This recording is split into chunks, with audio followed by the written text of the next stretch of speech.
Thank you, Mr. Acting Deputy President. Australia is a tolerant, multicultural nation. We value free speech and democracy, and we celebrate the fact that we've built a society where people can live without fear of being verbally or physically abused because of their ethnicity, religion or cultural traditions. Section 18C of the Racial Discrimination Act makes it unlawful to offend, insult, humiliate or intimidate a person or group because of their race, colour or national or ethnic origin. This legal measure enables people subject to racial discrimination to pursue those who harass them.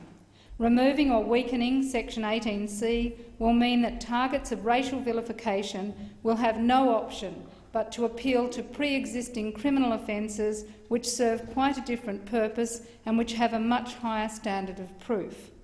Until now, 18C has served us well by giving the public robust instruments to fight insults, humiliation and racial vilification. Weakening 18C will signal to some that they're now safe to engage in racist attacks against vulnerable minorities. The Greens have zero tolerance for racism, and we stand alongside all Australian minority communities and condemn racism completely. The importance of preserving 18C is clear, but made even clearer by my own experience of Frederick Tobin and his persistent and ongoing vilification of the Jewish community. Mr Tobin is an Australian Holocaust denier who insists that the Holocaust is a lie. He maintains that it is a deception, that millions of people were murdered in Nazi gas chambers. For making these false assertions, he was imprisoned in Germany for defaming the dead, and attempts have been made since to have him deported to Germany to face similar charges. Tobin routinely insults and tries to humiliate the Australian Jewish community. Not only are his websites vehicles for spreading historical falsehoods and extreme anti-Semitic sentiment, but he and his associates have also mailed offensive materials to members of the Jewish community. He has attended talks given by Jewish survivors of the Holocaust with the intent of creating a disruption. He constantly demeans and disparages Holocaust survivors by calling them unreliable witnesses or says, quote, they're lying. In 2013, I gave comment to the Australian newspaper that Tobin is a Holocaust denier and that in so doing he fabricates history and that he is an anti-Semite. In spite of calling the Holocaust a lie, in spite of his being jailed in Germany for insulting the dead, and in spite of his anti-Semitic writing on his websites, Tobin took these comments to be defamatory, and as a result I'm now being sued for defamation. Even a cursory examination of Tobin's prolific writings and numerous interviews show that these observations are true. He repeatedly refers to the Holocaust as a myth, a fiction and a physical impossibility. In a letter to Jewish academic Deborah Lipstadt, he writes, I refuse to believe without physical proof in the systematic extermination of 6 million European Jews in homicidal gas chambers. The Holocaust believers have never proven their case." Unquote. Not only does he repeat a falsified version of history, saying the Holocaust did not happen, there were no gas chambers, and the existence of the Holocaust is simply, quote, wartime propaganda, he says it is just prison gossip concocted by concentration camp prisoners. He entertains the notion that the Holocaust was invented for Jewish financial gain.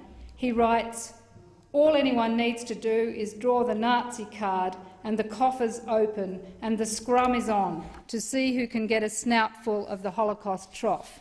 There is indeed no business like show business." Unquote. He's also said, "The Jew fury knows no bounds," and succeeded in smearing Germans with the Holocaust shower lies, something that admirably suited the Anglo-American Zionist financial internationalists. He's compared notable Australian Jewish figures to the Jewish stereotype of Shylock, saying that they are after, quote, their pound of flesh. He routinely refers to so-called Jewish supremacism and maintains that the Jewish authorities are behind horrific events like 9/11.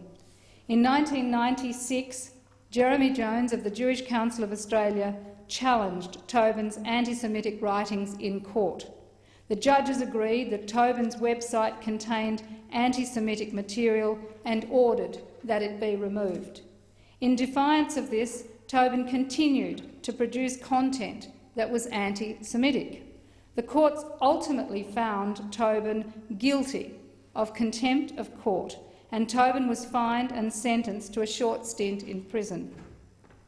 Tobin's complete contempt for the legal system and the Australian judiciary led him to reflect, quote, "In my case, the judges involved in the matter were not Jewish, but they bent to Jewish pressure, which enables me to state they became morally and intellectually bankrupt," unquote. As a result of all his persistent breaches of the law and litigious behaviour, Tobin is now an undischarged bankrupt, and having nothing more to lose financially, with the assistance of financial backers, he will continue to use the courts as a platform for his anti-Semitic views, to the great personal and financial cost of those he sues and the Jewish community he continues to vilify. He wants show trials.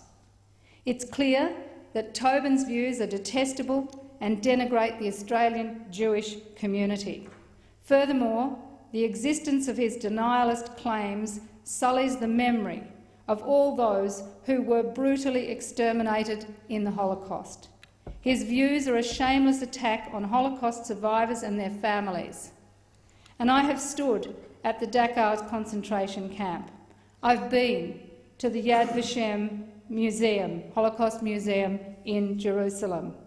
It's a powerful memorial to the 6 million people, 6 million Jews who died. I've been to the Dachau Memorial and the concentration camp memorials at the Père Lachaise Cemetery in Paris, memorials of Auschwitz, of Bergen-Belsen. And I will never stand by or allow the likes of Tobin to so insult the dead, to belittle their suffering, or the suffering of those who survived or those who have come after. And whilst I'll continue to stand up for a peaceful two-state solution in the case of Israel and Palestine, and whilst I'll continue to criticise the government of Israel for its illegal occupation of Palestinian territory, I will never stand idly by and fail to condemn anti-Semitism. So, Madam Acting Deputy President, I'm defending the defamation charges in court not only to protect my personal reputation and that of the Australian Greens, but also to make a stand on behalf of the whole Australian community in challenging Tobin's abhorrent views. But it won't be enough just to win this case against Tobin. There must be adequate legal recourse to protect people from racial vilification in the future, and that's why we need to retain Section 18C of the Racial Discrimination Act. Without it, Tobin and his ilk will be let off the leash, free to vilify and insult Jewish people in the name of political debate. Tobin is deeply invested in the repeal of 18C. He can't wait for it to be removed so he can continue his assault on the Jewish community unrestrained. He's even gone so far as to call 18C the Tobin Law because he egotistically claims that it targets Holocaust deniers in particular. He's claimed that 18C finds its origins in an Australian Jewish effort to silence dissenters. Madam Acting Deputy President, if we take away the protections offered to us by 18C, then we expose racial, ethnic and national minorities to vilification and abuse with no effective protection against these racist predators. That's not the kind of society that wave after wave of migrants have built in Australia, and it's not the kind of society the Greens will stand by and allow Australia to become. Thank you, Senator.